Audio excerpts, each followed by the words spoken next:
بسم اللہ الرحمن الرحیم۔ اللہ کے نام سے جو بڑا مہربان اور نہایت رحم کرنے والا ہے۔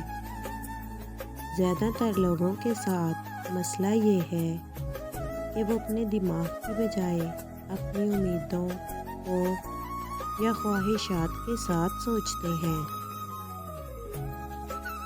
بچے کو کوئی بھی کہانی سنا دیں وہ اس پر یقین کرتا ہے، اسی لیے ضروری ہے کہ کہانی کو پہلے خود سچائی کی کسوٹی پر پرکھا جائے تاکہ بچہ ساری زندگی جھوٹ پر بنی عمارت کا دفاع نہ کرتا رہے۔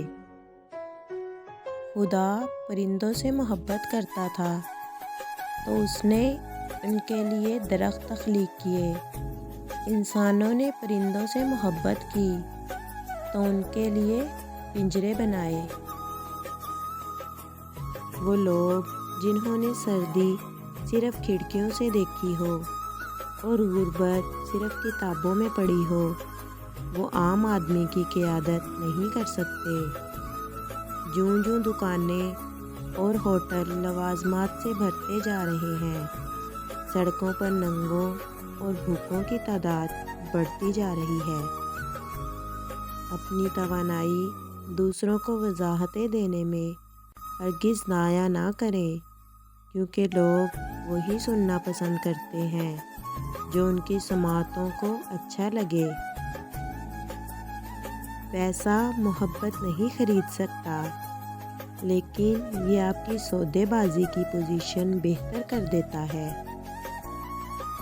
اگر تم غلط کو غلط نہیں کہہ سکتے تو تم غلامی کے اعلیٰ ترین درجے پر ہو، اور اگر تم غلط کو غلط نہیں سمجھتے تو تم جہالت کے اعلیٰ ترین درجے پر ہو۔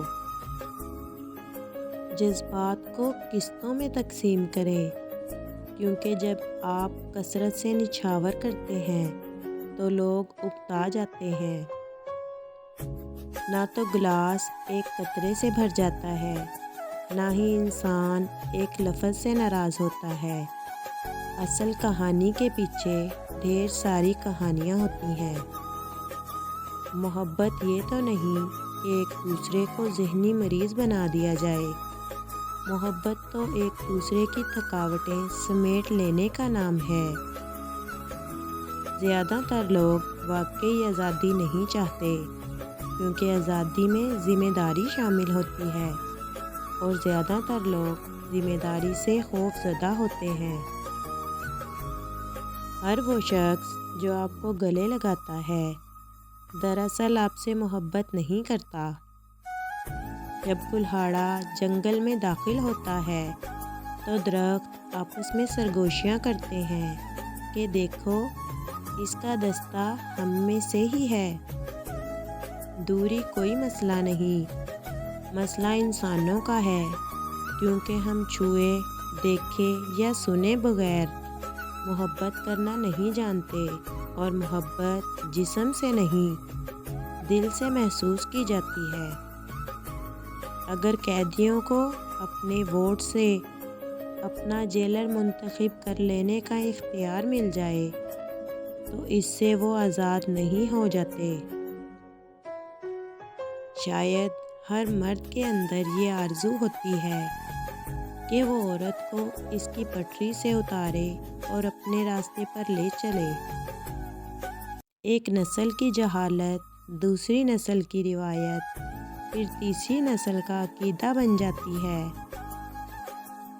ہم اردو ادب کے اس دور سے گزر رہے ہیں جہاں اردو کے کسی لفظ کا مطلب سمجھانے کے لیے اس کی انگریزی بتانا پڑتی ہے۔